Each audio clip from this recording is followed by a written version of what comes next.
Hoy no podemos decir buenas noches. Los trabajadores colombianos nos encontramos de luto. Se quiere destruir físicamente la más grande e importante organización de la izquierda obrera en nuestro país. El gobierno de Barcos, sus ministros, los altos mandos militares y la cúpula de los partidos tradicionales se han mostrado incapaces de impedir estos crímenes. Tampoco han podido castigar a sus responsables intelectuales y materiales. Por eso son cómplices y responsables políticos de la acción de los sicarios.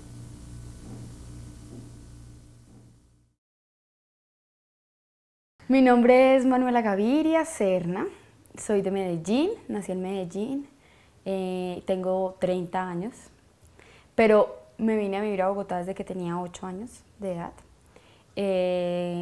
Soy politóloga, estudié Ciencias Políticas y Relaciones Internacionales. Bueno, mi nombre es Alejandra Gaviria, tengo 28 años, nací el 24 de julio de 1981 y pues nací en Medellín. Yo soy historiadora por profesión, pues soy graduada de la Universidad Nacional, pero desde que estudiaba me metí con un cuento que se llama la antropología visual y es como el uso de los medios visuales en la investigación social. Yo soy la mayor y tengo una hermana, Aleja, que es 2 años menor que yo. Mi nombre es José Antequera Guzmán, soy abogado, estudié Derecho. Ahora intento graduarme de maestro en Ciencias Políticas. Trabajo en el movimiento de hijos e hijas por la memoria y contra la impunidad y también trabajo para el gobierno de la ciudad de Bogotá construyendo el Centro de Memoria, Paz y Reconciliación. Mi nombre es Chaira Rivera, tengo 24 años, estoy terminando mi carrera, estudié trabajo social y hago parte del movimiento de hijos e hijas por la memoria contra la impunidad.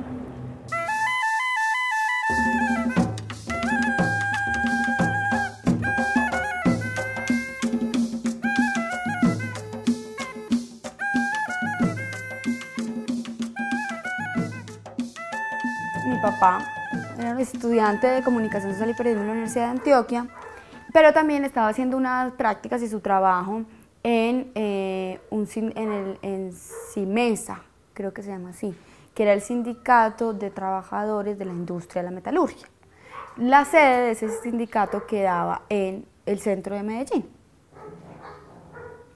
Entonces él estaba ahí ese día cuando llegan y violentamente llegan unos hombres vestidos de militar, con vestimenta pues de militar, y lo sacan pues violentamente del lugar. Lo sacan de pies y manos arrastrado. Él grita, me van a matar, mátenme. Él quería que lo mataran. Él sabía lo que le iban a hacer. En la calle gritaba, yo soy Francisco Gaviria, me van a matar, me está secuestrando el ejército. Y empieza la búsqueda y la búsqueda y la búsqueda, y al otro día aparece mi papá ya muerto. Y cuando estábamos en el aeropuerto ya a punto de irnos, llamaron a mi mamá a avisarle que habían encontrado el cuerpo de mi papá. Estábamos pues ya a las afueras de Medellín y el psiquiatra le dijo, no, usted tiene que decirle la verdad a sus hijas en este instante, sus hijas tienen que ver a su papá muerto. Es el principio de realidad con el cual ellas van a tener que vivir toda la vida y es necesario. Torturado, pues con un tiro, envuelto en alambre de púas en un costal, bueno. Pero pues lo encuentran. Un poco mi mamá habla ahora y dice es que mi temor era no volver a encontrarlo, sea como fuera. Mi mamá no pudo estar en el entierro. A mi mamá le dijeron que más o menos o se cuidaba ella o que decidiera. O cuidaba su vida o se iba al entierro. Que la situación estaba supremamente peligrosa y que era mejor que ella se cuidara.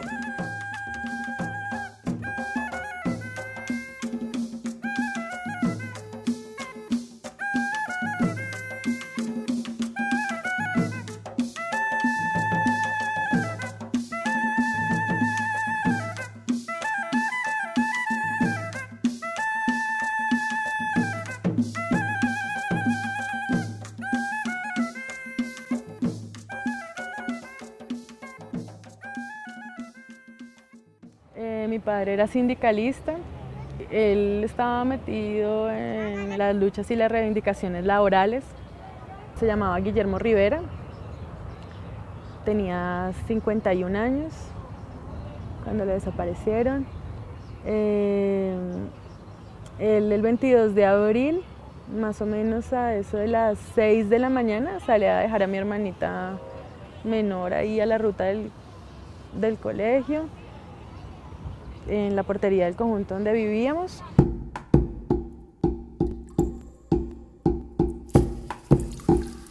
Siguió pues, el camino hacia el gimnasio donde él se ejercitaba todas las mañanas. Más o menos a las 6:30 la policía lo detiene.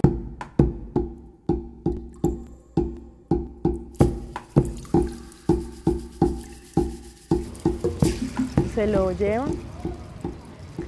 Al otro día de estar desaparecido nos hacen una llamada. Nos dicen pues que él está bien, que no nos preocupemos, pero que no denunciemos nada, que después tendremos noticias de él.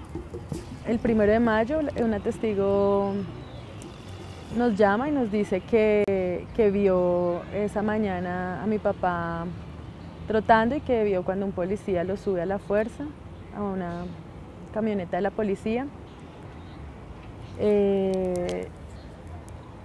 El 15 de julio City TV dice que mi papá lo encontraron enterrado en Ibagué, como en N.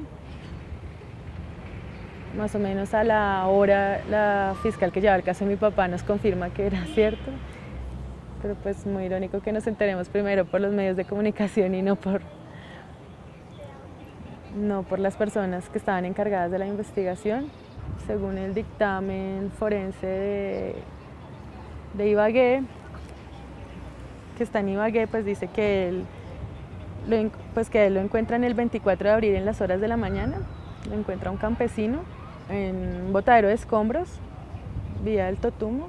El levantamiento del cadáver fue muy negligente, no se hizo correctamente, pues ellos más o menos dicen que mi papá lo tuvieron que asesinar el 23 en la noche o el 24 en la madrugada. Entonces obviamente cuando lo encontramos el 15 de julio ya el cuerpo estaba en descomposición y pues era muy difícil reconocerlo. Yo pienso que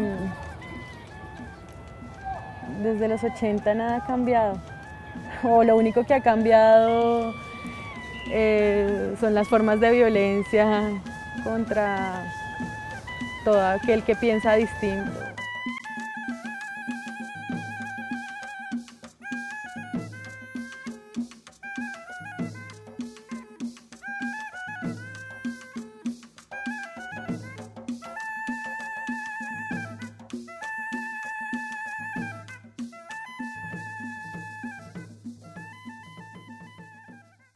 Si no hay un diálogo con el conjunto de la coordinadora guerrillera, no se puede hablar de negociación efectiva de paz en el país.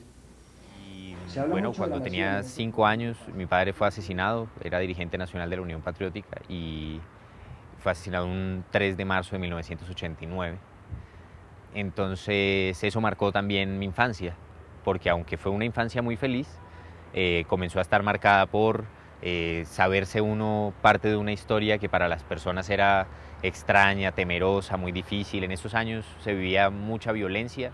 Yo sabía que en mi casa habían amenazas, yo sabía que las personas se le acercaban a mi papá y le decían que lo iban a matar, que tenía que irse, ese tipo de cosas las sabía. Pero para mí eso no significaba una cosa de permanente miedo o angustia.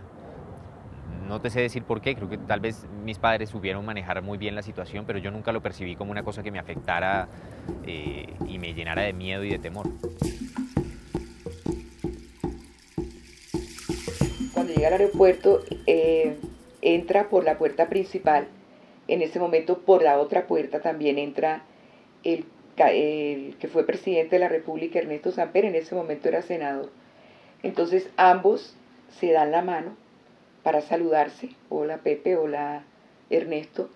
En el momento en que están cogidos de la mano, un hombre sale detrás de Antequera y con una ametralladora Ingra que suelta 33 balas en un solo disparo, en un solo gatilleo. El hombre suelta el gatilleo y le dispara toda la ráfaga al cuerpo de Antequera. Como está agarrado de Ernesto Samper, Ernesto Samper recibe 11 balas indirectas en su cuerpo y Antequera recibe 28 balas en su cuerpo. Estábamos sentados como en una especie de reunión, mi hermana, la empleada del servicio y yo, pasando cadenas de radio. Y en una de ellas mencionaron el nombre de mi papá. La empleada siguió pasando y mi hermana le dijo que se devolviera. Ambos le dijimos que se devolviera para escuchar a ver qué estaban diciendo acerca de mi papá. Y ella se devolvió a la cadena y luego dijeron algo sobre el presidente Virgilio Barco. Luego dijeron no sé qué otra cosa y yo la verdad no comprendí nada de lo que dijeron en ese momento. Y entra una amiga totalmente pálida. Yo la miro y yo le digo a ella, mataron a Pepín. Yo le digo a ella, mataron a Pepín. Y ella mueve la cabeza. Yo recuerdo que me volteé y que mi hermana comenzó a llorar y comenzó a recogerse y comenzó a tomarse las piernas y a llorar muy desconsolada. Y yo quedé totalmente muda, no entendía, no creía. Comenzaron a llamar a mi casa por teléfono, comenzaron a llegar personas a mi casa. Nunca olvidaré cómo lo reconocí. Vi sus pies así, como se le ven a un muerto, en su palma de sus pies, y yo dije, ese es él. Entonces me acerqué, lo vi, estaba muy despeinado. Saqué mi cepillo y lo peiné, porque dije, no te gusta estar despeinado. La cosa era muy confusa, hasta un momento en particular en el que mi madre se acercó a nosotros, nos abrazó y nos dijo, a su papá lo mataron. Fue un dolor muy agudo que todavía rompe mi alma. Creo que la romperá por siempre.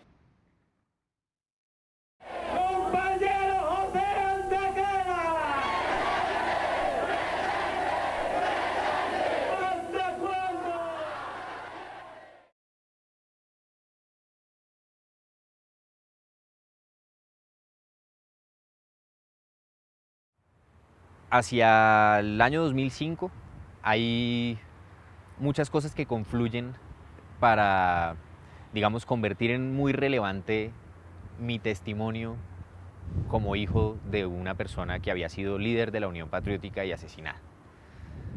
Por otro lado, había una ascendencia muy fuerte del movimiento de derechos humanos a nivel internacional, con una larga historia de violaciones a derechos humanos que datan incluso de esa época. Y por otro lado, hubo un contexto en el cual el gobierno de ese momento, que es el gobierno de Uribe, intentaba darle una fórmula de solución de impunidad a los crímenes, digamos, ejecutados por los paramilitares. Pues comencé a participar de espacios donde veíamos, por ejemplo, un documental que era El Baile Rojo, o participábamos de espacios donde intentábamos plantear el tema de la memoria de alguna u otra forma. Pues en este proceso de hijos se dio, digamos que no fue un decreto, no fue que un día dijimos vamos a reunirnos los hijos, sino que empezaron a pasar un mundo de situaciones que nos llevaron a juntarnos. Y luego empezamos a hablar como de la idea de hijos con otras personas y amigos que yo conocía, y esos a su vez conocían a José, entonces fue como un círculo y terminamos encontrándonos en reuniones juntos y empezamos a formar lo que se llama ahora Hijos, y desde ese momento entonces empezó nuestra relación. Entonces comenzamos a hacer unas reuniones con gente que había confluido en esa idea. Luego de mucho tiempo tuvimos un impulso muy particular que fue el impulso de Iván Cepeda, que es pues, un reconocido líder de derechos humanos, que es hijo también de esta misma historia, y él nos dio un impulso para hacer de eso una cosa pues como con mayores pretensiones. Y para ponerle responsable a eso, nombramos una organización, un movimiento de hijos e hijas por la memoria y contra la impunidad.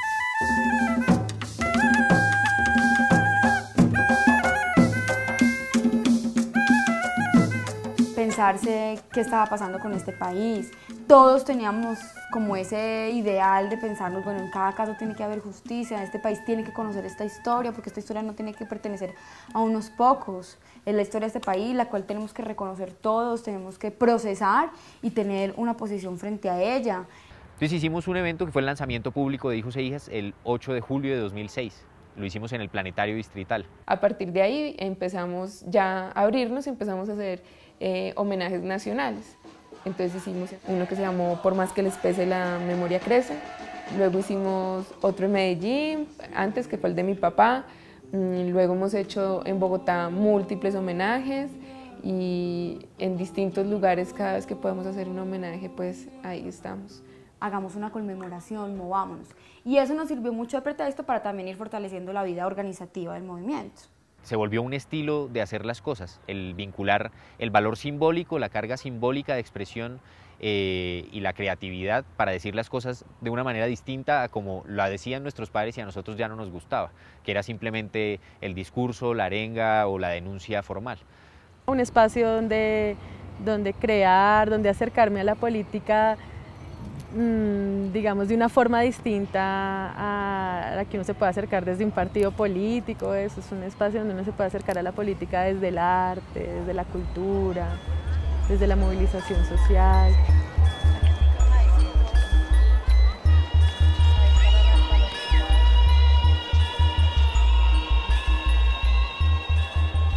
El siguiente evento que se hizo fue un evento por la conmemoración de la masacre de Caño-Cibao, en la cual murieron, entre otras, María Mercedes Méndez, que es madre de 4 chicas que pertenecen también a Hijos e Hijas.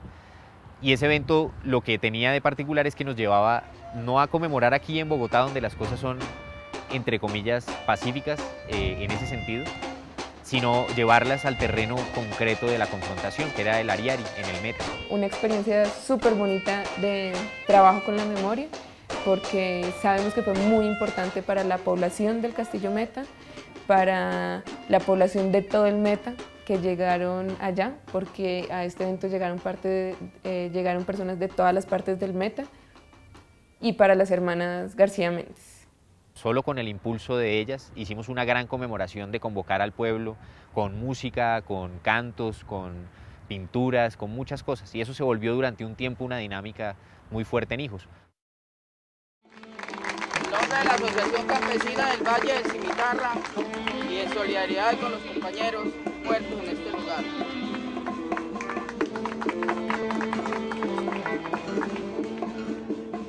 Que siento que tenemos de pronto mucho que decir, que todavía no se ha reconocido como son tanto los derechos de las víctimas, pero nosotros desde Hijos asumimos que las víctimas no somos nosotros que tenemos un padre o una madre desaparecida, sino que las víctimas en realidad somos todos en esta historia de este país tan trágico y de tanta violencia. Otras personas y compañeros que hicieron partes de Hijos, Andrés, Carlos, como quien quiera que se llame, estudiante de cualquier universidad, que ha tenido la fortuna de que no le maten a ningún ser querido, también empezaron a decir, oiga, yo también tengo algo que decir frente a esto.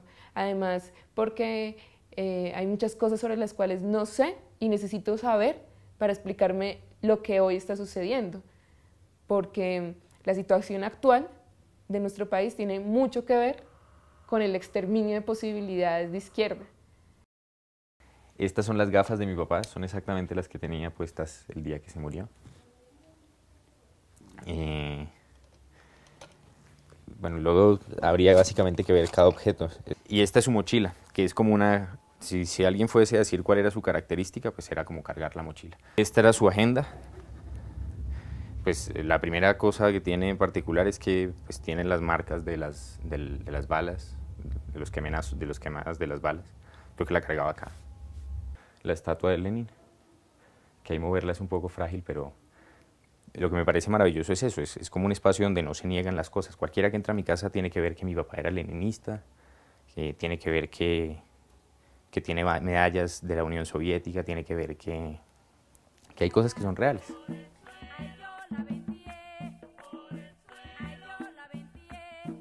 Tuve una infancia muy buena, muy feliz, con muchos juegos, con mucho fútbol, con mucho deporte. pero pues también una infancia marcada por la circunstancia de que mi familia fuese una familia de políticos comunistas, de políticos de izquierda, lo cual implicaba, por un lado, mucha relación con la política, mucha relación con las noticias políticas, y por otro lado, mucha relación con la intelectualidad, con la cultura, con los libros, y el hecho de que fuera caribeña, con la música caribeña, la cultura caribeña, etc. Como padre lo recuerdo muy poco, porque yo tenía 5 años cuando a mi padre lo asesinaron, y cuando yo era niño él ya era una persona muy ocupada, que viajaba mucho. ¿Qué recuerdo de él de manera excepcional? Hay un valor muy fuerte que es el valor de la coherencia. El valor es extraño, pero es el principio de tener principios. ¿Sí? Es el principio de que uno tiene que saberse como una persona que se guía por cosas en las que cree y que tiene que defender esas cosas que cree independientemente de cuántas condiciones de peligro o de muerte le impongan a uno para creer en las cosas que cree.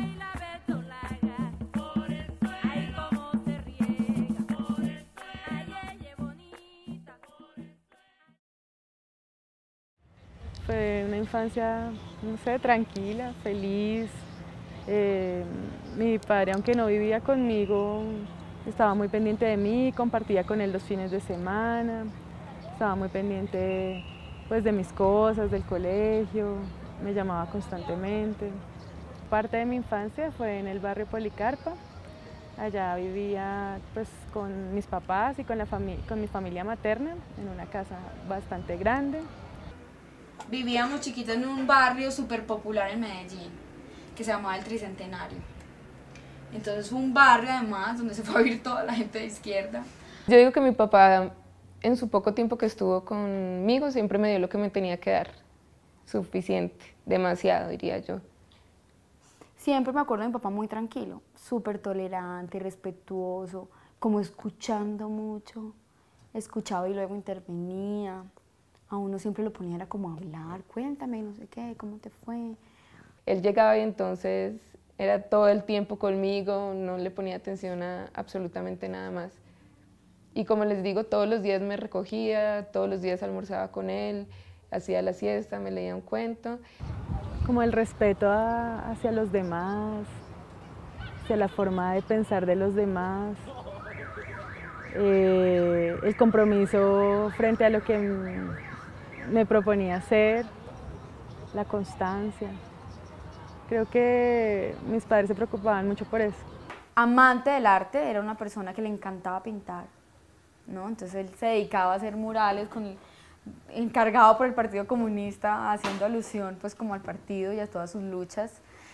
Mi infancia fue entre reuniones del Partido Comunista, reuniones en sindicatos, partidos de fútbol y torneos de ajedrez.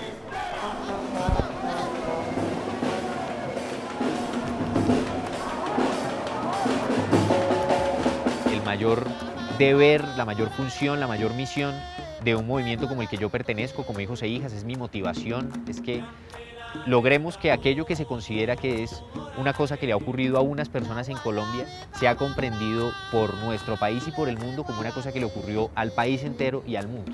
Y en ese sentido, como una cosa que merece una movilización y una actuación y una conciencia de vida de todo el mundo vinculada con el problema. He logrado entender que más allá de ellos asesinar a personas selectivamente, están detrás, es de las luchas de estas personas, de acabar procesos, no permitirle a esta sociedad conocer estas luchas y esta cantidad de cosas que hacen estas personas por buscar cambios en esta sociedad. Muchos de los hijos tenemos una legitimidad ganada y que eso nos da la autoridad para hablar en este país. En este país en donde cualquier persona que hable y esté en contra de algo es tildado de terrorista, de guerrillero y de miles de cosas, nosotros hablamos con la completa convicción de que estamos en contra de muchas cosas, no porque seamos guerrilleros, no porque seamos terroristas, sino porque las hemos vivido y sabemos cuál es el precio de eso. y sabemos qué significa eso para la historia de una persona, pero también para la historia de un país.